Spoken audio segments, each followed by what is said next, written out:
introduce first. Some niggas call me the Don. Spitting spiritual lyrics like the Holy Quran. I shoot my weapons at 5-0. While in the high-speed chase, I pointed dead at their face and shoot 5 more. Money making plans, but I can't stand these holy niggas hating. I swear to God, they ain't real, man. These niggas faking, thinking I don't fight no more. Since I went to Hodge, the dayline, man, I'm boxing with my 4-5. Infrared between their eyes. You think they Indian? The hole from the 4-5 so large, just echoing dog. Look for trouble right behind me. My New Jersey niggas down to die for me. Nah, I mean, I hit the scene, snatch it, bling, bling, sell them, they drew it back. Don't bullet through the throwback before you can throw your gang. Don't get high, man, I'm focused like a newborn. Money get low, I take it all and leave the shoes on. Y'all turn the news on. They grinding backwards, was raised in New Jersey, but I got Al-Qaeda taxes. Sleeping on floors while you was sleeping on plus mattress. Raised on rice while you was on staying cabbage. I'm born leader, never leave my car without my heater. 240 counts, I call them scary nigga vest eaters. I'll be a nigga till I'm gone.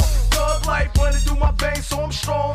Bye, bye, bye, you wanna die, let's ride. Oh, scary ass niggas won't look in my eyes. I went from bad boy killer to anybody killer. If you from the streets, my nigga, you gotta feel us. Backstabbing niggas don't deserve to breathe. How many Muslims that'll die for me? Yay, yay, any Coast Rider, lyrics that'll fire. You don't wanna bang with me.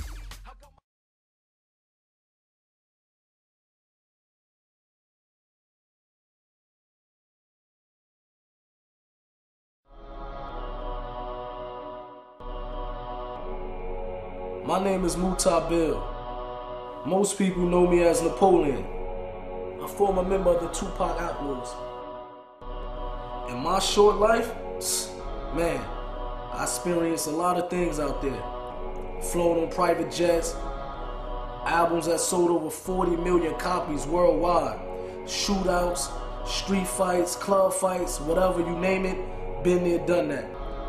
Man, I experienced the ups and downs of this fast life. So I want to share with you my story, this Napoleon, life of an outlaw.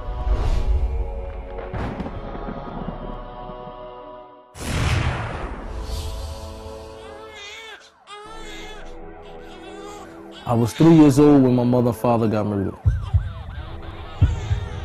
After the murder of my parents, me and my brothers, we was in the house with the dead bodies for 24 hours. And I remember as a kid that I was biting my mother, trying to wake her up.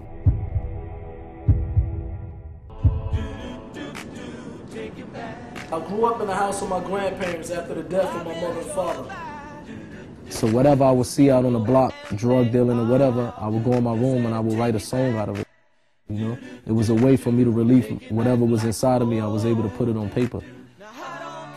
All I can remember all his life, he loved rapping. And I remember the first time I met Pop, man, he asked me to rhyme for him.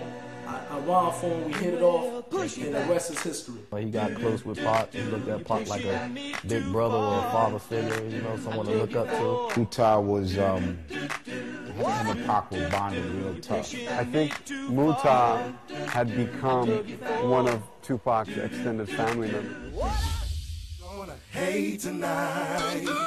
Deathrow was a very fast life, man. Parties every night, private jets. We was living like kings. There was a certain amount of arrogance they all had during that time because they were on cloud 9. But I never expected to end that type of life. I never expected that life would come to an end so drastically and so soon. There's gonna be some stuff you're gonna see that's gonna make it hard to smile in the future. Yasmin called Gaddafi's mother and said Tupac just got shot. I couldn't believe it, you know what I mean? And you know, but the first thing that I said in my head, well, he got shot 5 times before. He's gonna take this, come out, do records, sell millions of records again. But when I actually saw him in a hospital bed, to me, I knew for right there that it didn't look like he was gonna make it. You know, and Pac loved him, and them two was bonding. So I know it affected him real hard. Once again, Tupac Shakur dead at the age of 25. It was a time when I was in the music industry and I had 3 houses at one time. Money was coming in, but I didn't have no inner happiness, you know what I mean? I didn't have happiness inside of me. So I knew that it had to be something else out there that could bring happiness besides money, jewelry, cars, and fame. Because once you get to a certain level, you start searching. And what I did is I turned to experiment different drugs, and I turned to drinking alcohol real heavy. He was always liquored up. He was always liquored up. and smoking weed. I seen him wild out with the girls, wild out drinking alcohol, getting drunk, fighting.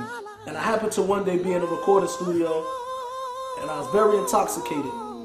And I got into a fight with my little brother, and it got to the point where I almost probably killed my little brother. I hurt him so much that he had to go to the hospital to get staples in his head.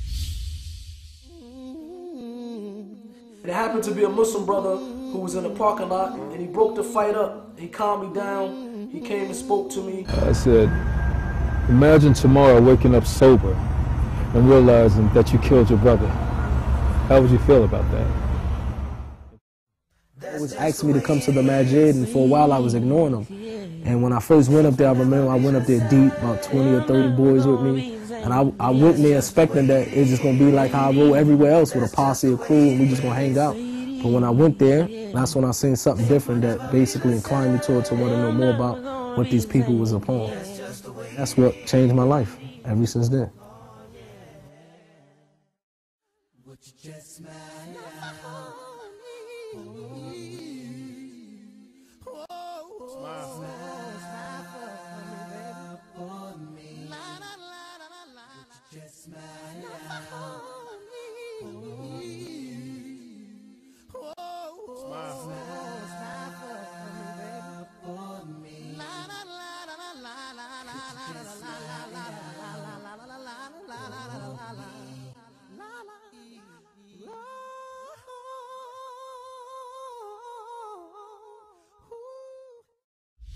That's just the way it is.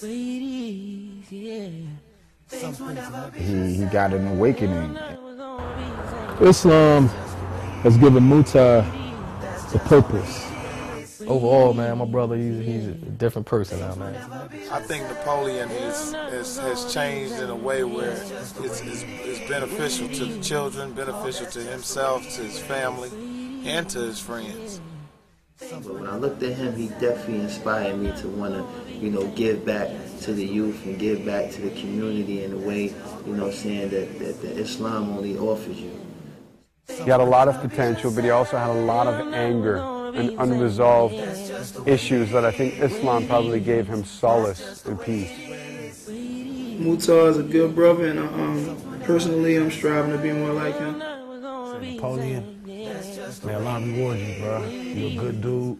You're ahead of your time. You're a leader and a sign for all of us. And, I'm going to ride with you to the wheels fall off. Words from your little homie, young little big H. Ryda. Assalamu alaikum.